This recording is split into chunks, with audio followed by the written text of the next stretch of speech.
تمہارا گھر تمہارے لیے کافی ہو، فضول نہ نکلو گھر سے۔ اور تیسرا فرمایا اپنی خطاؤں پہ رویا کرو۔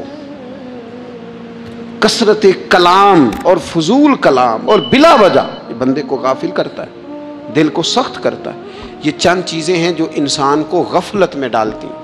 اپنے آپ کو ان چیزوں سے بچائیں اور غفلت کو توڑیں۔ آپ کے ذمے، میرے ذمے جو حقوق العباد ہیں ان کا پتہ کریں، جو اللہ رسول کے حقوق ہیں ان کی خبر دیکھیں، ہماری جو ذمہ داریاں ہیں ہم کس طرح انجام دے رہے ہیں اس پر توجہ کریں، اپنے معاملات کو ٹھیک کریں۔ ہم انسان ہیں، کوتاہیاں تو رہ جائیں گی، لیکن جب کوشش کریں گے تو پھر رب تعالیٰ مدد بھی فرمائے گا۔ ایک بات اور کرنی ہے، ایک تو میں نے عرض کیا غفلت کو توڑنا، ایک دوسری بات قرآن مجید کا ایک سبق اور، جب غفلت توڑنی ہے تو پھر لازمی طور پر ایک کام کرنا پڑے گا۔ میں نے یہ عرض کیا تھا کہ پلاننگ نہیں کرنی، فیصلہ کرنا ہے۔ تو فیصلہ کرنا ہے تو کرنا کیا ہے؟ پھر قرآن حکیم نے سورہ بقرہ میں کہا فاستبقوا الخیرات، یعنی تم نیکیوں کی طرف دوڑو، جلدی جلدی نیکیاں کرو، فٹافٹ، دیر نہ کرو۔ فٹافٹ سے مراد یہ نہیں کہ نیکی جلدی جلدی کر جاؤ، یعنی ٹال مٹول نہ کرو خیر کے کام میں، کل کریں گے، پرسوں کریں گے، عمرہ کر رہے ہیں پھر نیکی ہیں، حج کر رہے ہیں پھر نیکی ہیں، بچے بیال ہوں پھر میں نیک ہوں، یہ تھوڑا سا یہ کام ٹال مٹ۔ فاستبقوا الخیرات، نیکیوں کی طرف دوڑو، جلدی کرو، بھاگو۔ نبی پاک صلی اللہ تعالیٰ علیہ وسلم نے فرمایا پانچ چیزوں سے پہلے غنیمت جانو۔ حضور علیہ الصلوۃ والسلام فرمانے لگے ایک تو تم جوانی کو نہ بڑھاپا آنے سے پہلے پہلے غنیمت سمجھ لو۔ نبی کریم صلی اللہ تعالیٰ علیہ وآلہ وسلم ارشاد فرمانے لگے کہ اپنی صحت کو غنیمت جان لو بیماری آنے سے پہلے پہلے۔ پھر حضور علیہ الصلوۃ والسلام فرمانے لگے اگر اللہ نے تمہیں مال دیا ہے، وسعت دی ہے، تو نیکی کر لو، خرچ کر لو اللہ کے راستے میں، خدا نہ خواستہ تم پر غریبی آ جائے۔ اور پھر حضور سید عالم صلی اللہ تعالیٰ علیہ وسلم فرمانے لگے اگر تمہیں اللہ نے کچھ فراغت دی ہے، بہت زیادہ مصروف نہیں ہو، تو غنیمت جان لو، جلدی سے نیکی کر لو قبل اس کے کہ تم مشغول ہو جاؤ۔ اور پانچویں بات حضور نے بیان کی، فرمایا زندگی کو غنیمت جانو موت آنے سے پہلے پہلے، جلدی سے نیکی کر لو۔ نیکی کے لیے ساری زندگی منصوبہ بندی نہ کرتے رہو، نیکی کے لیے دیکھو نا، ہماری زندگی میں یہاں دنیا میں رہ کے چند منٹوں میں وہ نیکی کی جا سکتی ہے جو قیامت کے بعد صدیوں کا ہمارا فائدہ کرے گی، صدیوں کا فائدہ کرے۔ کرتے نہیں، پلاننگ کر رہے ہیں، منصوبہ بندی کر رہے ہیں، بس تیاری کر رہے ہیں، بس حضرت آپ دعا کر دیں، اللہ تعالیٰ دعائیں بھی قبول فرمانے والا ہے، لیکن جو نیکی نصیب ہوتی ہے اسے جلدی سے کر گزریں، اسے فٹافٹ کریں۔ میں ایک گاؤں میں گیا، اب تو خیر وہ دور نہیں رہا، یہ 10-15 سال 20 سال پہلے نا جو نوجوانوں کی مصروفیات ہوتی تھیں ان میں سے ایک مصروفیت یہ ہوتی تھی کہ گندم لے کے چکی پہ جانا ہے، آٹا پسوا کے لانا ہے۔ یہ ایک بڑی، چونکہ سبھی گھروں کے اندر سال کے لیے گندم سٹاک کر لی جاتی تھی، تو گندم لے کے جانا یہ ایک ڈیوٹی ہوتی تھی۔ ایک نوجوان ایک گاؤں میں، اس کی مجھے تعریف سننے کو ملی، تو ایک بوڑھی اماں کہنے لگی یہ تو بڑا نصیباں والا ہے، سارے اندر آٹا پیا لے ہوندا ہے، اور آتے جاتے پوچھ لیتا ہے کہ اماں کوئی، کہنے لگی میرے بچے باہر ہوتے ہیں، یہ مجھے دوائی بھی لا دیتا ہے شوگر کی، میں مریضہ ہوں۔ یعنی خیر جتنی ہو سکے، جتنی۔ میرے ایک سنگی ہیں تو سڑک پہ کوئی بندہ کھڑا ہوتا ہے نا، اللہ تعالیٰ انہیں سلامت رکھے، بندہ کھڑا ہوتا ہے تو کہتے ہیں میں اس سے پوچھ لیتا ہوں بابا جی کدھر جانا ہے، فلانی جگہ جانا ہے، تو کہتے ہیں میں موٹر سائیکل پہ بٹھا لیتا ہوں۔ بندہ دیکھ کے مجھے سمجھ آ جاتی ہے ضرورت مند ہے، کوئی چور نہیں، کوئی ڈاکو نہیں، ضرورت مند ہے، میں اسے منزل تک، نیکی جتنی میسر آئے، جس حد تک میسر آئے۔ کیا کہا ہمارے نبی پاک علیہ السلام نے؟ حضور نے ہم سے فرمایا کچھ نہ ہو سکے تو بات ہی مسکرا کے کر لینا، اس پر ہی اللہ صدقے کا ثواب عطا کر۔ فاستبقوا الخیرات، جلدی سے نیکی کر لو، اپنے نامہ اعمال میں روز نیکیاں جمع کرو، کوئی نہ کوئی خیر کا کام روز کرو اور جلدی سے کرو۔ صحیح مسلم میں حدیث ہے، نبی پاک صلی اللہ تعالیٰ علیہ وسلم فرمانے لگے جلدی جلدی نیکی کے کام کر لو ان فتنوں سے پہلے جو اندھیری رات کے حصوں کی طرح فتنے ہوں گے۔ فرمایا اس وقت حال یہ ہوگا کہ آدمی صبح مومن ہوگا، شام کو کافر ہو جائے گا، شام کو مومن ہوگا تو صبح کافر ہو جائے گا۔ اور فرمایا لوگ دنیا کے بدلے اپنا دین تک بیچ ڈالیں گے، معاذ اللہ جھوٹی قسمیں نہیں کھائی جاتی، جھوٹا قرآن مجید نہیں لوگ اٹھا لیتے۔ لوگ دنیا کے لیے دین بیچ ڈالیں گے، اس سے پہلے جب فتنے اتنے زیادہ ہو جائیں، اس سے پہلے نیکی کر لو، کوئی خیر کا کام کر لو، جلدی سے کچھ ایسا کر لو۔ حضرت عقبہ بن حارث رضی اللہ تعالیٰ عنہ فرماتے ہیں، یہ دیکھیں ہمارے نبی پاک علیہ السلام کی سیرت کیا ہے، حضور کا اسوہ کیا ہے، نبی پاک علیہ السلام ہماری تربیت کس طرح کرتے ہیں۔ حضرت عقبہ بن حارث رضی اللہ تعالیٰ عنہ کہتے ہیں، ہم نے نبی پاک علیہ السلام کے ساتھ نا عصر کی نماز پڑھی، یہ صحیح بخاری میں موجود ہے۔ فرماتے حضور سلام پھیرتے ہی فوراً اٹھ کے گھر تشریف لے گئے۔ یہ ہمارے لیے نا انوکھی بات تھی، غیر متوقع تھی، پہلے کبھی ایسا ہوا نہیں۔ سلام پھیرا نماز کا، حضور جلدی سے تشریف لے گئے۔ اب ہم حیران تھے اور حیرت انگیز طور پر حیران تھے کہ کریم اتنی جلدی تشریف لے گئے۔ تھوڑی دیر ہوئی حضور واپس آ گئے تو محبوب پاک علیہ السلام فرمانے لگے، گھر میں نا ایک چھوٹی سی ڈلی، ایک چھوٹا سا ٹکڑا سونے کا پڑا تھا، مال آیا تھا سارا صدقہ کر دیا، وہ تھوڑا سا پڑا تھا، اچانک مجھے یاد آیا وہ تو پڑا رہ گیا۔ تو حضور فرمانے لگے، میں نے کہا کہیں ایسا نہ ہو جائے کہ ساری رات گزر جائے اور میرے گھر میں پڑا ہی رہ جائے، میں جلدی سے جا کے اسے خیرات کر دوں۔ میں نے خیرات کیا، پھر میں واپس آ گیا ہوں۔ جلدی سے نیکی، جلدی سے نیکی کر لی جائے۔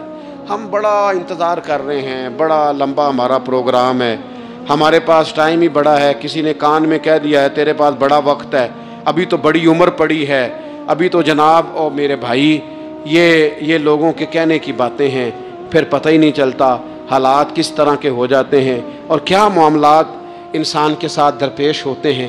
جتنی خیر میسر آئے، جتنا بھلا میسر آئے، جتنی انسان کو توفیق ملے۔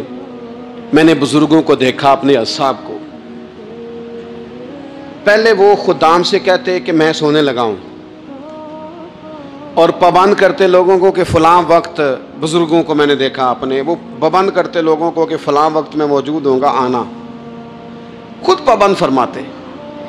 اور پھر جب بیدار ہوتے نا تو سب سے پہلے خدام کو بلا کے پوچھتے کوئی مہمان تو نہیں آیا؟ اور جناب آپ نے خود ہی تو پابند فرمایا فلاں دن آنا۔ کہنے لگے چل یار اگر کوئی آیا تو مجھے ملا لو، میری ملاقات کرا لو۔ کیوں؟ اس لیے کہ دور سے آیا ہے، مجھ سے ملنے آیا ہے، کوئی خیر کی بات سیکھنے آیا، چلو میرے نامہ اعمال میں کو نیکی جائے گی، کچھ نہ کچھ خیر جمع کر لی جائے، کچھ نہ کچھ ڈیوٹی کر لی جائے، کچھ کام کریں اور جلدی سے کریں۔ حضرت جابر ابن عبداللہ انصاری رضی اللہ تعالیٰ عنہ بیان کرتے ہیں، یہ بھی بخاری میں موجود ہے، کہتے ہیں ایک صحابی نا نبی پاک علیہ السلام کی بارگاہ میں حاضر ہوئے غزوہ احد کے موقع پر، اور حال ان کا یہ تھا کہ وہ کھجور کھا رہے تھے، اور کھجور انہوں نے منہ میں رکھی ہوئی تھی۔ حضور کی بارگاہ میں حاضر ہوئے اور عرض کرنے لگے یا رسول اللہ صلی اللہ تعالیٰ علیہ وسلم، اگر میں شہید کر دیا جاؤں تو کہاں جاؤں گا؟ حضور فرمانے لگے جنت میں۔ تو کہتے ہیں انہوں نے جو کھجور منہ کے اندر تھی نا وہ انہوں نے نگلی نہیں، اندر نہیں لے گئے، اس کو باہر نکالا اور دوڑ کے آگے بڑھے اور جنگ کرنی شروع کر دی، اور لڑتے لڑتے شہید ہو گئے۔ کیا سبق دیا انہوں نے؟ سبق یہ دیا کہ نیکی کرنے میں اتنی دیر بھی نہیں کرنی جتنی کھجور کھانے میں دیر لگتی ہے۔ جلدی سے نیکی کرنی ہے، فٹافٹ نیکی کرنی، اس کے اندر ٹال مٹول نہیں کرنا۔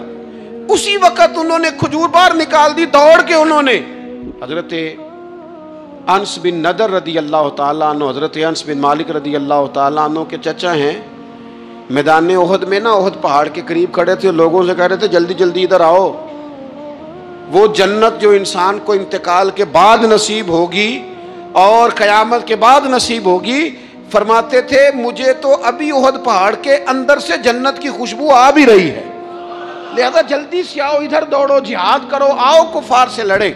تو نیکی میں دیر نہیں کرنی، جو نیکی میسر آتی ہے، جس کو میسر، ماں باپ میسر ہیں تو خدمت کر لیں، اہل خانہ ہیں تو حسن سلوک کر لیں، اللہ نے اولاد دی ہے تو اچھی تربیت کر لیں، دوست ہیں تو خیر خائی کر لیں، اگر آپ کو اللہ رمضان عطا کرتا ہے تو زیادہ سے زیادہ اس کی عبادت کر لیں، اگر نظر ٹھیک ہے تو تلاوت زیادہ سے زیادہ کر لیں، زبان چلتی ہے تو رج رج کے مدینے والے محبوب پہ درود و سلام پڑھ لیں، اللہ تعالیٰ کا ذکر کر لیں، جلدی سے خیر جمع کریں، اپنے وقت کو ضائع نہ کریں۔ یہ آج کا سبق ہے۔ ایک تو ہم نے فیصلہ کرنا ہے کہ بس غفلت نہیں، اب غفلت اب انشاءاللہ اللہ اللہ کرنی ہے، اب کوئی خیر کا کام کرنا ہے۔ میرے حضرت کا ایک جملہ کبھی نہیں بھولنا، فرمایا کرتے تھے زمین کے اوپر کام، نیچے جا کے آرام۔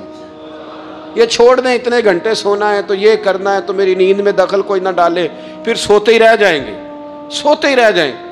زمین کے اوپر کام اور نیچے جا کے جاگنا ہے، جاگ لے افلاک کے سائے تلے، پھر حشر تک سوتا رہے گا خاک کے سائے تلے۔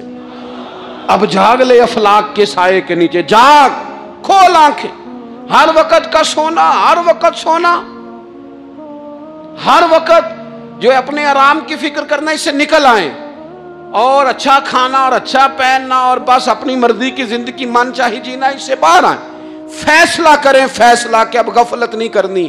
اگر اللہ نے کوئی صلاحیت دی ہے تو اسے دین کے کام پہ لگانا ہے، کوئی ڈیوٹی کرنی ہے، کوئی خدمت کرنی ہے۔ دیکھو خدمتیں ہو رہی ہیں، صدیق اکبر مال دے رہے ہیں، عثمان غنی مال دے رہے ہیں، مولا علی نے تلوار پکڑی ہے، میدان میں جا رہے ہیں، فاروق اعظم گلی گلی نگر نگر رسول اللہ کے دین کی پہرے داری کر رہے ہیں، حضرت جناب سیدنا سلمان فارسی ابو ذر غفاری حضور کی مسجد میں جھاڑو دے رہے ہیں، اور بلال حبشی وہ نبی پاک کی مسجد میں اذان پڑھتے پڑھتے رب نے اتنا عروج فرمایا کہ کعبے کی چھت پہ کھڑے ہو کے بھی اذان پڑھنی شروع، انہوں نے اذان دے دی۔ تو کوئی کام کرنا ہے، غفلت کو توڑنا ہے، اور نیکی کرنی ہے ذرا جلدی جلدی، خیر کا کام کرنا ہے، نہیں ایسے نہیں، فٹافٹ۔ کیسے جی؟ فٹافٹ۔ تو فٹافٹ کام کریں خیر کا، جلدی جلدی۔ تو یہ خیر کا کام فٹافٹ، جلدی جلدی اور بڑی جلدی اور دوڑ دھوپ کے، اور جب آپ کرتے جائیں گے نا تو پھر اللہ تعالیٰ مواقع بناتا جائے گا۔ آپ سے میری اپیل ہے، بالخصوص میرے ساتھ جو وابستہ سنگیاں، جو پیار کرنے والے ہیں، دو باتیں آج آپ نے لے کے جانی ہیں گھر۔ یہی لنگر ہے، یہی آپ کے لیے دعا ہے، یہی ہمارے بزرگوں کا فیض ہے، یہی نصیحت ہے کہ آپ نے دو باتیں لے کے جانی ہیں۔ غفلت توڑ دینی ہے، فیصلہ کرنا ہے کہ آج کے بعد غافل نہیں ہونا، اور دوسری یہ بات لے کے جانی ہے کہ نیکی جلدی جلدی، فٹافٹ فیصلہ، فٹافٹ نیکی، ایک کر کے پھر انشاءاللہ دوسری۔ نظم و ضبط پیدا کریں، کسی چیز کو بے ترتیب نہ کریں، کوئی کام بھی بے ڈھنگا نہ ہو۔ نبی اکرم صلی اللہ تعالیٰ علیہ وسلم کی مجلس مبارک میں جب کوئی شخص آتا تھا نا تو حضرت ابو بکر صدیق اسے سائڈ پہ لے جاتے تھے، کہتے تھے تمہیں پتہ ہے اللہ کا قرآن کہتا ہے حضور کے سامنے آواز اونچی نہیں کرنی۔ اسے پہلے آداب مجلس سکھاتے تھے، نظم و ضبط سکھاتے تھے، حضور کی بارگاہ میں حاضری کا طریقہ سکھاتے تھے، پھر نبی پاک صلی اللہ تعالیٰ علیہ وسلم کی بارگاہ میں پیش کرتے تھے۔ ہمارے بے صبرے ہو جانے کی بڑی وجہ بھی یہ ہے کہ نظم و ضبط نہیں، ہمارے جلد باز ہو جانے کی وجہ یہ ہے کہ نظم و ضبط نہیں، ہماری طبیعت جو بہت زیادہ ڈسٹرب ہو جاتی ہے، ذہنی الجھاؤ پیدا ہوتا ہے، اس کی وجہ بھی یہ ہے کہ نظم و ضبط نہیں ہے۔ ہم بعض چیزوں میں اتنے زیادہ تلخ ہو جاتے ہیں، اور تلخی کی وجہ سے یہ بنتی ہے کہ مزاج میں کوئی نظم و ضبط، کسی باری کا انتظار نہیں، کوئی ٹھہراؤ نہیں، کوئی گنجائش نہیں۔ ماحول میں نظم و ضبط پیدا کریں، زندگی میں نظم و ضبط پیدا کریں، اپنے بچوں میں نظم و ضبط لائیں، اپنے اداروں کے اندر نظم و ضبط پیدا کریں، اور پھر حوصلہ رکھیں، ہمت رکھیں، تحمل مزاجی پیدا کریں۔ نبی اکرم صلی اللہ تعالیٰ علیہ وسلم نے نا اپنے گھر میں اپنے ٹائم کو 3 حصوں میں تقسیم کیا تھا۔ ہم گھر کے اندر جاتے ہیں، اپنا ٹائم تقسیم نہیں کرتے، یہاں تو کوئی بندہ مطالبہ کرتا ہے تو ڈانٹ کے چپ کرانے کی کوشش کرتے ہیں، تھکا ہوا ہو خبردار بات نہ کرنا۔ آپ نے چپ کرا دیا، چپ کرانے سے بغاوت پیدا ہوتی ہے، نفرت جنم لیتی ہے۔ یہاں چپ کرا دیتے ہیں، یا اگر ہم کوئی بات کرتے ہیں تو وہ کوشش کرتے ہیں کہ اس وقت جان چھوٹے، یہ دن گزرے کل دیکھیں گے۔ اس سے کیا ہوتا ہے، اس سے جو شخص آپ کے سامنے بیٹھا ہے اس کی امید ٹوٹتی ہے، وہ کہتا ہے یار یہ کیا معاملہ ہے، بچوں کی امیدیں ٹوٹتی ہیں، گھر والوں کی امیدیں ٹوٹتی ہیں کہ یار یہ تو جان چھڑا رہے ہیں۔ نبی اکرم صلی اللہ تعالیٰ علیہ وسلم جب گھر تشریف لے جاتے تھے تو حضور اپنے وقت کو 3 حصوں میں تقسیم کرتے، ایک حصہ پورا ٹائم رسول پاک گھر والوں کو دیتے، ان کی بات سنتے، بلکہ حضرت عائشہ صدیقہ فرماتی ہیں جب تک گھر میں رہتے کوئی نہ کوئی گھر کا کام ہی کرتے رہتے، حضور ٹائم دیتے۔ ایک حصہ یہ، دوسرا حصہ ٹائم کا نبی پاک صلی اللہ تعالی علیہ وسلم نے آرام کے لیے رکھا ہوا تھا۔ حضور آرام کرتے، لیٹتے، باقاعدہ حضور علیہ الصلوۃ والسلام اپنے وجود اطہر کو بستر کے اوپر رکھتے، آرام فرما ہوتے، صحیح معنوں میں آرام کرتے۔ اور تیسرا حصہ نبی پاک علیہ السلام نے عبادت کے لیے رکھا ہوا، گھر والوں کا کام کاج کیا، عشاء ہوئی، آرام کیا، پھر تہجد کا ٹائم ہوا تو حضور عبادت کے لیے اٹھ کے کھڑے ہو گئے۔ یہ گھر کے اندر، مسجد میں نہیں، مسجد کا تو جو عبادت کا ماحول ہے نماز کا وہ الگ ہے، گھر کے اندر اس بات کو اچھی طرح سمجھ لیں کہ گھر کے اندر جب آپ جائیں، اب تو بڑوں کی شکایتیں آنے لگی ہیں، پہلے بچوں کی آتی تھی، اب تو 50 سال کے آدمی کی شکایت آتی ہے کہ گھر آتے ہی موبائل کھول لیتا ہے، ادھر ادھر دیکھتا ہی نہیں، کوئی سنتا ہی نہیں۔ اس طرح تو ہمارے اپنے ہم سے ٹوٹ جائیں گے، بکھر جائیں گے، ہمارے بچے خدا جانے کیا سوچنے لگیں گے، کسی اور سمت نکل جائیں گے۔ وہ جن کو ہماری باتوں کی، ہماری شفقتوں کی، ہمارے پیار کی، وہ جس پوتے کو، جس چھوٹے بیٹے کو دادا کے والد کے کندھوں پر کھیلنے کی چاہت ہے، وہ تو اس سے محروم رہ جائے گا۔ ہمیں وقت دینا ہے، ان کو ٹائم دینا ہے، اس ٹائم کو مرتب کرنا ہے۔ نبی اکرم سید عالم صلی اللہ تعالی علیہ وآلہ وسلم حتیٰ کہ میدان جنگ میں بھی حضور چیزوں کو مرتب کرتے۔ عرب کے لوگ جب جنگ کرتے تھے نا تو وہ سمجھتے تھے اسلحہ بڑا ہے، طاقت بڑی ہے، ہم نے کر لینا جو ہمارے جی میں آنا ہے۔ حضور کا طریقہ مبارکہ یہ تھا کہ جنگ میں بھی نظم و ضبط۔ حضور فرماتے قریب دشمن آ جائے تو طاق پہ بلا وجہ تیر نہ چلانا، اور بالکل سامنے جب تمہیں نظر آ جائے، تمہیں نشانہ سمجھ میں آئے تب تیر چلانا۔ کئی دفعہ فرمایا صرف پتھر کا استعمال کرنا۔ حضور علیہ الصلوۃ والسلام لوگوں کو کہتے کہ تم نے یہاں پہاڑ کے چوٹی پہ کھڑے رہنا ہے، تم نے جنگ ہی نہیں لڑنی، تم یہاں ہراول دستے کے طور پر پشت پہ کھڑے رہو، جب تک میں تمہیں حکم نہ دوں تم نے یہاں سے ہٹنا نہیں ہے۔ این جنگ کے موقع پر بھی رسول پاک صلی اللہ علیہ وسلم نظم و ضبط کا مظاہرہ کرتے، ترتیب مقرر کرتے۔ آپ یقین کریں جن اداروں کے اندر نظم و ضبط ہے، جن کے اندر اصول ہے، جن کے اندر قاعدے ہیں، وہ اپنی پیشہ وارانہ کام سے کبھی بھی پیچھے نہیں ہٹتے، اور جہاں یہ کام نہیں ہوتا وہاں بڑی ساری چیزیں نقصان کا شکار ہوتی۔ این حالت جنگ میں بھی نبی اکرم نور مجسم صلی اللہ تعالی علیہ وسلم نظم و ضبط کا خیال کرتے۔ یہ جنگ احد میں نقصان ہوا تھا نا وقتی طور پر، اس کی وجہ بھی یہ بنی تھی کہ حضور نے جن صحابہ سے کہا ہٹنا نہ، ان سے اجتہادی خطا ہو گئی، انہوں نے سمجھ لیا کہ جنگ تو ختم ہو گئی ہے، وہ ہٹ گئے، ان کے ہٹنے سے نقصان ہوا، 70 لوگ شہید ہو گئے۔ اگر وہ نظم قائم رہتا جہاں حضور نے کھڑا کیا تھا تو کبھی یہ کام نبی پاک صلی اللہ تعالی علیہ وآلہ وسلم نا اجتماعیت کی بات کرتے تھے، مل کے رہنے۔ اختلاف رائے ہو جاتا ہے، لیکن ہمارے ہاں لوگ پتہ کیا کرتے ہیں، اندر رہ کے اختلاف نہیں کرتے، چھوڑ کے جا کے اختلاف کرتے ہیں۔ یہ مخلص نہ ہونے کی علامت ہے۔ جو لوگ مخلص ہوتے ہیں وہ اندر رہ کے رائے کے اختلاف کرتے ہیں، وہ کہتے ہیں یار میں چھوڑ کے تو نہیں نہ جا سکتا، میں ادھر ہی رہوں گا، جو کمزوریاں ہیں، جو غلطیاں ہیں ان کو ہائی لائٹ کروں گا، رہوں گا۔ اسی لیے نبی پاک علیہ السلام کے صحابہ مختلف قسم کے مشورے دیتے تھے۔ تو سرور کائنات علیہ الصلوۃ والسلام اجتماعی نظم کی بات کرتے۔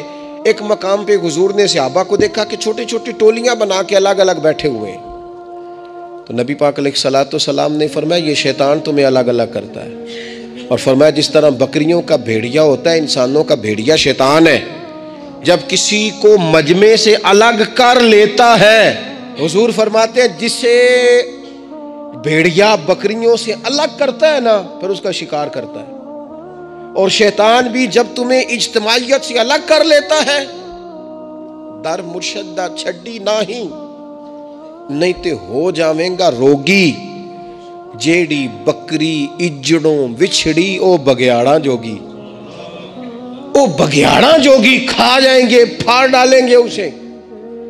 در مرشدہ چھڈی او نہیں تے ہو جاویں گا روگی، جیڑی بکری اجڑوں وچھڑی او بگیاڑا جوگی، اسے تو لے کے چلا جائے گا۔ اجڑ پر، اجتماعیت پر کبھی بھی بھیڑیا حملہ، تو حضور صحابہ سے کہتے تھے بیٹھو تو ذرا مل کے بیٹھو، کسی جگہ تم بیٹھو تو اجتماعیت، بڑی مشہور حدیث ہے، چند لوگ جمعے میں کھڑے تھے تو حضور نے فرمایا بیٹھ جاؤ. الگ الگ بعض لوگ بڑے قائل ہوتے ہیں نا، تھوڑا سا جناب ہم نے ذرا ہٹ کے رہنا ہے، ہم نے تھوڑا سا الگ سے رہنا ہے، تھوڑا سائڈ پہ بیٹھنا ہے، تو حضور پسند نہیں کرتے تھے. فرمایا اکٹھے بیٹھو، مجمع کی صورت میں بیٹھو. بلکہ حضور علیہ الصلوۃ والسلام نے یہ تو اجتماعی نماز کا حکم دیا نا، فرمایا جس علاقے میں 3 مسلمان بھی بستے ہوں نا، وہ بھی باجماعت نماز پڑھیں. وَارْكَعُوا مَعَ الرَّاكِعِينَ، رکوع کرو پر رکوع کرنے والوں کے ساتھ، تنہا تنہا نہیں، مل کے اجتماع. آج کفر نے بھلا کیا کیا ہے؟ اس نے مسلمانوں کی اجتماعیت کوئی توڑا ہے، نظم و ضبط کوئی تو توڑا ہے. 57 اسلامی ممالک ہونے کے باوجود نظم و ضبط نہیں، اور وہاں ایک ملک ہے امریکہ اپنی ریاستوں کو ساتھ ملا کے اس طرح گٹھ جوڑ کیا ہے کہ وہ سب پر بھاری ہوتا جاتا ہے معاذ اللہ. اگر نظم و ضبط، اور یہ ہمارے ہاں بھی نہیں ہے، روٹین میں چھوٹے چھوٹے اختلافات ہوتے ہیں لوگوں کے بیچ، لیکن ایک دوسرے کو ملنا پسند نہیں کرتے، سلام کلام پسند نہیں کرتے، نفرت کا اظہار. تو جب گلی محلوں میں نظم و ضبط نہیں، ٹولیاں بنی ہوئی ہیں، گروہ بنے ہوئے ہیں، چھوٹی چھوٹی باتوں میں لوگوں نے الگ الگ ماحول بنا دیا ہے. بلکہ بعض لوگ تو باقاعدہ بڑے ماہر ہوتے ہیں خاندان میں لڑائی کیسے کرانی ہے، محلے میں فساد کیسے ڈلوانا ہے، لوگوں کو کس طرح کر کے توڑنا ہے، کیا ایسا کام کرنا ہے جس سے کہ لوگ زیادہ سے زیادہ ٹوٹ جائیں. تو اپنی زندگی کے اندر، اپنے ماحول کے اندر، اپنی طبیعت کے اندر نظم و ضبط لائیں گے. بہت سارے لوگ ہیں جو خود بھی وقت ضائع کرتے ہیں، اگر کہیں چلے جائیں تو اس کا بھی پورا ہی وقت ضائع کرتے ہیں، پورا ٹائم. یعنی اس پہ کتنا پیسہ لگتا ہوگا، موبائل کا کتنا بل آتا ہوگا، ٹائم کتنا ضائع ہوتا ہوگا. اور پھر سناؤ، مثلاً کی سنائیے جی، اس کا کوئی معنی ہے؟ یعنی ایک صاحب کہنے لگے، انہوں نے کئی دفعہ مجھے کہا کوئی نوی تازی، میں چپ کر گیا. پھر فون پہ اب بندہ خیر مہذب لگتا ہے اگر کہے چلو جی پھر ٹھیک ہے، وہ پھر کہ ان کو نوی تازی. میں کہا جی میں تے مولوی ہیں، تسی مینوں اخباری نمائندہ سمجھ لیا. نوی تازی تو آپ کسی اخباری رپورٹر سے پوچھیں، مینوں کی پتہ ہے نوی تازی کی ہے، میں تو چھوٹا سا آدمی ہوں، اپنے کام. نوی تازی کا کی مطلب ہے؟ یعنی اب اتنا آپ نے فون بھی ضائع، ٹائم بھی ضائع. حضرت صاحب ہور پھر سناؤ بھئی، تسی اتنے حضرت صاحب دے کول رہو نہ مہینہ تے کوئی کام کرو نال تاکہ تانوں اور بھی کوئی سنان. حضرت صاحب تانوں کی سنان، لیکن شرط یہ ہے کہ ہم نظم و ضبط والے بنے، ایک جملہ بھی ضائع نہیں، اضافی نہیں. اس میں میں کہا کرتا ہوں دوسروں کو بہت ساری چیزیں سکھانے سے بہتر ہے ہم بہت سارے لوگوں سے خود سیکھنا شروع کر دیں. اپنے مقررہ وقت پر چیزیں جب تک نہیں رہیں گی تب تک رضائے الہی کا حصول بھی ممکن نہیں ہوتا. ہم چونکہ غیر منظم زندگی گزارتے ہیں، بے ترتیب زندگی گزارتے ہیں، تو اس لیے بہت سارے کام جو کرنے کی ہم پوزیشن میں بھی ہوتے ہیں وہ کام بھی ہم سے ہو نہیں پاتے. ایک تو بہت سارا مسئلہ لوگوں کا یہ ہے کہ کل کر لیں گے، انشاءاللہ ہو جائے گا. آپ دعا کریں ہو جائے گا، آپ فکر نہ کریں ہو جائے گا. اس کا معنی کوئی نہیں نا، اس کا مطلب کوئی نہیں. آپ کیا کہہ رہے ہیں؟ آپ کہیں میں نے شروع کر دیا ہے اب دعا کریں. آپ یہ کہیں کہ میں نے پوری کوششیں لگا دی ہیں، آپ اچھی امید رکھیں اللہ سے، لیکن آپ سٹارٹ ہی نہیں کر رہے اور آپ کہہ رہے ہیں دعا کریں. یہ کیسے ہوگا؟ جب تک نظم و ضبط کا، آداب کا، حدود کا، قاعدے قانون کا پورا خیال ہی نہ رکھا جائے. حضرت سید فیض الحسن شاہ صاحب رحمۃ اللہ تعالیٰ علیہ فرماتے ہیں کہ ایک خاتون بڑی عجلت پسند تھی، جلد باز تھی، تو اس کا شوہر اس کی ان چیزوں سے بڑا پریشان تھا. جلدی میں آدھا کام کرتی تھی، آدھا کام خراب کر دیتی تھی. تو اکثر آ کے کہتی تھی دعا کریں بڑا مارتا ہے. اگرچہ اس کا مارنا پھر بھی درست نہیں تھا، لیکن وہ دیہاتوں میں آپ کو پتہ ہے نا بعض لوگ بڑی جہالت کا مظاہرہ کرتے ہیں، اس قدر زیادہ شدت کے ساتھ تکلیف دیتے ہیں کہ جو بالکل نازیبا ہو جاتی ہے. ایک دن اس نے آ کے کہا کہ پیر صاحب کوئی سمجھاؤ بڑا ماردہ ہے. تو آپ نے فرمایا تو سنا ہے بڑی جلد باز ہے، کام نظم و ضبط سے نہیں کرتی. کہنے لگی جی دیکھیں جی کیا نظم و ضبط اور کیا معاملہ. کل اس نے مجھے کہا دال پکا دو تو میں نے اس میں گھی بھی ڈالا ہے، مرچیں بھی ڈالی ہیں، پیاز بھی ڈالا ہے، لہسن بھی ڈالا ہے، ہلدی بھی ڈالی ہے، بس ذرا جلدی میں نے دال ہی تو نہیں ڈالی. تو اب یہ کو مارنے والی بات ہے؟ ہر شے ہے، ایک شے ہی نہیں. ہمارے ہاں بہت سارے لوگ ایسے ہیں جو جلدی میں اصل کو ہی بھول جاتے ہیں. وہ کہتے ہیں باقی میں نے سارے کیے، کوئی رہ تو نہیں نہ گیا، سارے کیے ایک ہی نہیں نہ کیا. او بھائی جو اصل تھا وہ تو رہ گیا.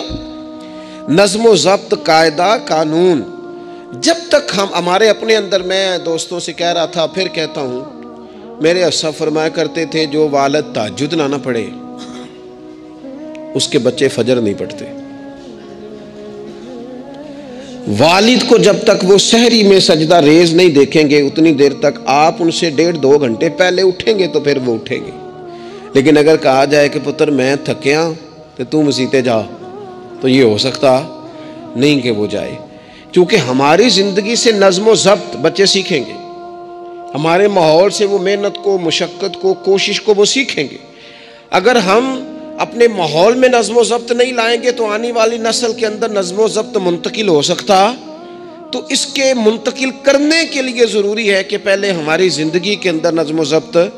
آپ دیکھیں شریعت اسلامیہ نے ہر کام کا نظم و ضبط بنایا ہے. نماز اللہ کی عبادت ہے نا، بستر سے اٹھ کر سیدھا مسجد میں آ کے جہاں آپ کا جی چاہے نماز پڑھنے کی اجازت نہیں ہے. آپ اٹھیں، آپ کا لباس پاک ہونا چاہیے، آپ نے وضو کیا ہوا ہو، آپ کو سمت قبلہ کا پتہ ہو، آپ کا منہ کعبہ شریف کی طرف ہو، جس جگہ آپ نے نماز پڑھنی ہے وہ جگہ پاک ہو، آپ کا لباس پاک ہو، وقت کا تعین ہو، نماز کے آداب آپ کو آتے ہوں، آپ بیت اللہ شریف کی طرف رخ کریں گے، کانوں تک ہاتھ اٹھائیں گے، آپ ان ہاتھوں کو منظم طریقے سے باندھیں گے، وقت پر رکوع کریں گے، رکوع میں کمر سیدھی ہونی چاہیے.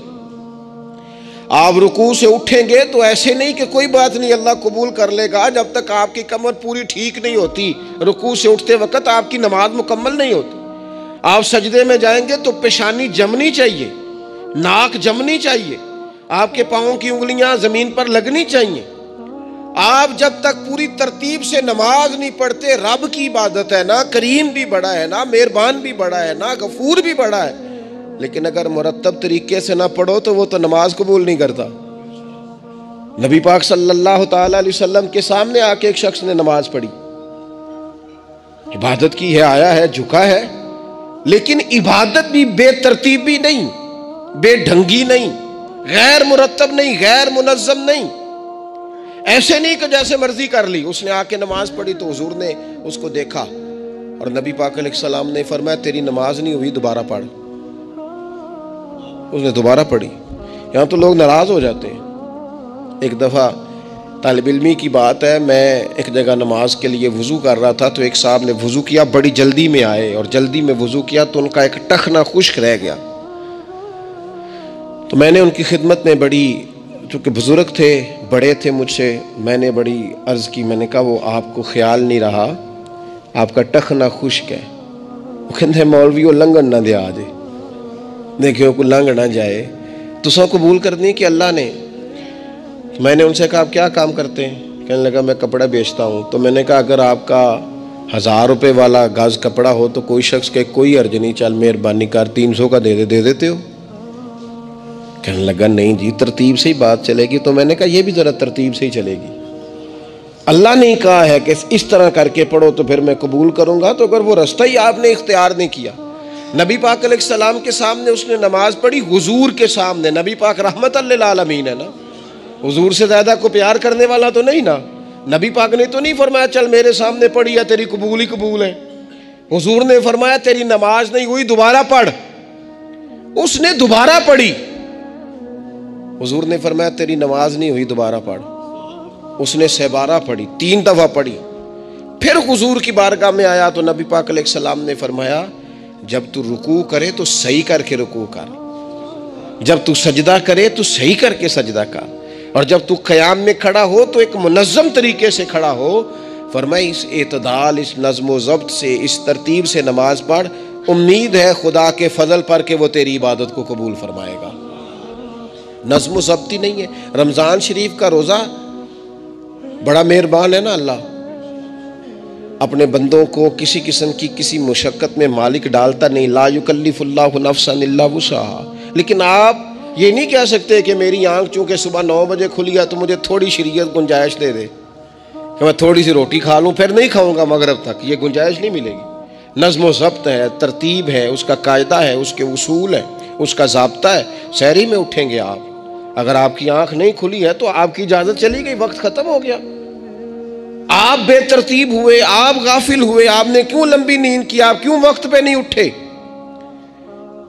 زکوٰۃ ہے، آپ کو ٹائم دیا گیا ہے کہ اضافی رقم آپ کے پاس ہو، آپ کے اخراجات سے زیادہ ہو، کس منظم طریقے سے زکوٰۃ فرض کی گئی ہے، اور یہ وہ نظم و ضبط ہے جس سے بندے کو تکلیف نہیں ہوتی.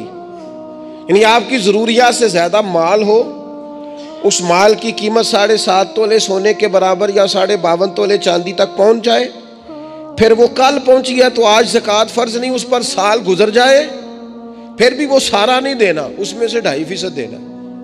نظم و ضبط سے اللہ تعالیٰ نے توفیق دی نا جب بیت اللہ شریف کا حج کرنے کی. تو میں واپس آیا تو مجھے ایک طالب علم نے پوچھا، اس نے کہا کہ اس کا خیال تھا چونکہ اللہ کے فضل سے ہم خانقاہی لوگ ہیں تو بعض لوگوں کا خیال ہوتا ہے کہ شاید کوئی بہت انوکھی بات اور انفرادی بات ملے گی، تو خانقاہ شریف میں یا طریقت میں یا اہل تصوف میں باتیں انوکھی نہیں ہیں، باتیں روٹین کی ہیں. بس وہ یہ کہتے ہیں کہ ذرا ان کو درد سے ان پر عمل کرو، اپنے دل میں اس کا نفاذ کرو، روح میں اتارو. تو مجھے کہنے لگے آپ نے الحمدللہ حج کر لیا. تو میں نے کہا میں نے حج کیا ہے تو میں نے یہ رزلٹ نکالا ہے کہ حج بندے کو نظم و ضبط سکھاتا ہے، مرتب کرتا ہے انسان کی زندگی کو. آپ کو 8 ذی الحج کی زور پڑنی ہے، آپ کو ہر صورت میں مینا میں، آپ کو 9 کو ہر صورت زوال سے قبل عرفات میں آپ کو زوال کا وقت میں وہاں پہنچنا چاہیے، آپ کو کچھ نہ کچھ ٹائم وہاں گزارنا ہے. ایک منظم ترتیب ہے کہ مغرب کے وقت نکل آؤ، وہاں آپ نے نماز نہیں پڑھنی، آپ آ کے عرفات سے نکلیں، مغرب عشاء کی نمازیں مزدلفہ میں پڑھیں. آپ کو 10 کی صبح کو جا کے کنکر مارنے ہیں، آپ یہ نہیں کہہ سکتے کہ میں جناب 2 دن پہلے یہ کام ختم کر لوں. مقررہ ٹائم پہ جو 9 ذی الحج کو میدان عرفات میں نہیں جائے گا اس کا حج ہو سکتا، کیونکہ یہ ایک نظم و ضبط ہے، دین نے قاعدہ بنایا ہے، قاعدے کے بغیر آپ یہ کام کر سکتے. میں مصروف ہوں جی، مجھے سفر کرنا ہے، میں نے قربانی کرنی ہے تو 10 کو نہیں کر سکتا، میں 8 کو کر کے چلا جاؤں تو جاؤ، اللہ قبول ہی نہیں کرتا. قربانی اپنے ٹائم پہ مقررہ وقت پر. نظم و ضبط پوری عبادات اسلامیہ میں آپ دیکھ لیں، نظم و ضبط ہے، اصول ہے، قاعدہ ضابطہ ہے. وہ ہمارے یہاں کچھ لوگ نا درویشی کی بنیاد پر بھی جہالت پھیلاتے ہیں، وہ کہتے ہیں جی اسی درویش لوگ ہیں جی، ہم کسی نظم و ضبط کے قائل نہیں. اس کا کیا معنی ہوا جی؟ وہ درویش تو تنظیمیں نہیں چلاتے، تو درویش کیا چلاتے ہیں؟ جہالت چلاتے ہیں. درویش ہی تو تنظیم چلا سکتا ہے، درویش ہی تو ادارہ چلا سکتا ہے، درویش ہی تو ایک منظم سلسلہ تعلیم آگے لے جا سکتا ہے، چونکہ اس کی زندگی میں نظم و ضبط ہوتا ہے، اس کی زندگی ایک پورے قاعدے کے مطابق مرتب ہوتی ہے، اس کی زندگی میں ٹائم ٹیبل پوری ترتیب سے ہوتا ہے. تو یاد رکھیے گا کہ نظم و ضبط ایک حسن ہے. آپ دیکھیے شریعت اسلامیہ کس طرح سے ہماری تربیت کرتی ہے. شریعت تو کہتی ہے باقی ساری چیزیں تو ایک طرف رہ گئیں، کسی کے گھر بھی جانا ہے تو نظم و ضبط سے جانا ہے. آپ کے بھائی کا گھر ہے، آپ کے دوست کا گھر ہے، آپ کا قریبی تعلق ہے، بغیر اجازت جا سکتے ہیں؟ دین نظم سکھاتا ہے. قرآن مجید فرقان حمید نے کہا یا ایھا الذین آمنوا لا تدخلوا بیوتا غیر بیوتکم حتی تستأنسوا وتسلموا علی اہلھا. کیا کرو؟ اگر کسی کے گھر جاؤ نا تو پہلے جا کے اجازت لو. یا ایھا الذین آمنوا، اے ایمان والو. کن سے کہا؟ صاحب کسی کے گھر میں داخل ہونا ہے تو پہلے کیا کرنا ہے؟ اجازت لینی ہے. اہل خانہ کو سلام کرنا ہے، اور اگر وہ اجازت نہ دیں تو پھر ان کے گھر میں داخل ہے. نبی پاک علیہ السلام 3 دفعہ دستک دیتے تھے، اجازت نہیں ملتی تھی تو لوٹ آتے تھے. جھگڑا کیا ہے؟ یہاں عام لوگ ناراض ہو جاتے ہیں، کہتے ہیں میں ملنے گیا سا جی تو مینوں ٹائم ملیا سی، آپ کے ٹائم کا نہیں میں نے خیال کیا. جب تک آپ نظم و ضبط نہیں سمجھتے، ترتیب نہیں سمجھتے. آپ دیکھیں نا نبی پاک صلی اللہ تعالی علیہ وسلم کے گھر کھانا تھا صحابہ کا، صحابہ نے کھانا کھا لیا. تو بہت سارے لوگ ایسے ہوتے ہیں جو کھانا کھانے کے بعد بیٹھ جاتے ہیں، شادیوں پہ بیاہ پہ آپ دیکھتے ہیں گپ شپ لگنے لگتی ہے، وہ دیر تک بیٹھے رہتے ہیں. تو وہاں بھی کچھ لوگ بیٹھ گئے، کوئی اچھی گفتگو، کوئی دین کی، کوئی خیر کی بات ہونے لگی. نبی پاک علیہ السلام 2-3 دفعہ تشریف لائے، ان کو دیکھا. یا ایھا الذین آمنوا لا ترفعوا اصواتکم فوق صوت النبی ولا تجہروا لہ بالقول. نبی پاک صلی اللہ تعالی علیہ وآلہ وسلم کی بارگاہ میں تو آواز اونچی نہیں کرنی، تم نے اس طرح چلا کر بات نہیں کرنی، اس طرح لوگ آپس میں کرتے ہیں. دھیما لب و لہجہ، یا ایھا الذین آمنوا لا تقولوا رائنا وقولوا انظرنا، لفظوں کے چناؤ میں احتیاط کرنی. وہ دیر تک بیٹھے رہے، بات چیت ہو رہی ہے، حضور دو ایک دفعہ آئے، واپس چلے گئے. اللہ تعالیٰ نے قرآن نازل کر دیا، فرمایا میرے محبوب کو تکلیف دیتے ہو؟ جب کھانا کھا چکو تو اٹھو، اب جاؤ، ختم ہو گئی دعوت، ٹائم مکمل ہوا، اب کوئی کام کرنے دو. میرے عزیز، اپنی زندگی میں یہ ماحول بنائیں، ان چیزوں کو لے کر کے آئیں جو چیزیں ہمارے لیے ضروری ہیں. اگر ہم یہ کام نہیں کریں گے تو پھر زندگی میں یا تو ہمارا وجود کسی کے لیے اذیت کا باعث بنے گا، تکلیف کا باعث بنے گا، یا ہمارا لب و لہجہ اس طرح کا ہو جائے گا کہ ہم باوجود محنت کے اس کا کوئی نتیجہ نکال سکیں گے. محنت ہو رہی ہے لیکن نظم و ضبط سے نہیں ہو رہی، بے ترتیب ہو رہی ہے، بے تکی ہو رہی ہے، تو بجائے زیادہ مشقت کے نتیجہ تھوڑا آئے گا. اس لیے نظم و ضبط اپنی زندگی میں، قاعدہ قانون. میرے رسول پاک علیہ الصلوۃ والسلام نہ لوگوں کو قانون توڑنے سے منع کرتے. حضور علیہ الصلوۃ والسلام لوگوں کو اطاعت امیر کا حکم دیتے، امیر کی فرما برداری کی بات سناتے. فرماتے اگر تمہارے اوپر نک کٹا حبشی غلام بھی امیر بنا دیا جائے جو کتاب اللہ کے مطابق تمہیں حکم دے، تو اللہ کے محبوب فرماتے ہیں اس کی بات بھی سننا اور اس کی فرما برداری بھی کرنا، پیچھے نہ ہٹنا. تم یہ نہ دیکھنا کہ یار یہ تو نک کٹا حبشی غلام ہے اور میں تو معاذ اللہ اس سے بہتر ہوں. اس کی فرما برداری کرنا، اس لیے کہ نظم و ضبط قائم رہتا ہے جب لوگ قانون کی پابندی کرتے ہیں. اور جب قانون کی پابندی نہیں ہوتی، جہاں قیام عدل نہ ہو وہاں قرار ہو سکتا ہے. حضرت عمر جیسے لوگ اگر عدالتوں میں پیش ہو سکتے ہیں، اگر خود رسول پاک علیہ السلام اپنا آپ پیش کرتے ہیں صحابی سے، وہ کہتے ہیں جی آپ نے مجھے چبھو دیا ہے صفیں سیدھی کرتے تیر یا نیزہ، تو میں بدلہ لوں گا، تو حضور پیش کرتے ہیں اپنا آپ. حالانکہ وہ تو دور محبت تھا، عرض کی حضور کس نے بدلہ لینا تھا، نہ آپ نے کوئی تکلیف دی تھی، یہ تو وجود چومنے کا بہانہ تھا. لیکن نبی کریم علیہ الصلوۃ والسلام نے جو ہمارے سامنے اسوہ رکھا ہے، اس میں یہ ہے کہ یہ نظم اس طرح کا ہونا چاہیے کہ کوئی شخص بھی قاعدے قانون سے بالا تر. حضور علیہ السلام نے فرمایا 3 لوگ سفر کریں تو ایک کو امیر بنا لیں، ورنہ بار بار بحث ہوگی. ایک کہے گا یہاں ٹھہرنا ہے، یہاں کھانا کھانا ہے، یہاں نماز پڑھنی ہے، دوسرا کہے گا یہاں. 3 سفر کرو تو ایک کو اپنا امیر مان لو. نظم و ضبط سے زندگی گزارو، مرتب کر کے زندگی. ہمارے ہاں یہ ہوتا ہے کہ نظم و ضبط نہیں ہوتا. ہمیں اپنے کام سے زیادہ نا دوسروں کے کام کا پتہ ہوتا ہے، اپنے مدرسے سے زیادہ دوسرے مدرسے کا پتہ ہوتا ہے، اپنے کالج سے زیادہ دوسرے کالج کی معلومات ہوتی ہے. ہم کیا کرتے ہیں؟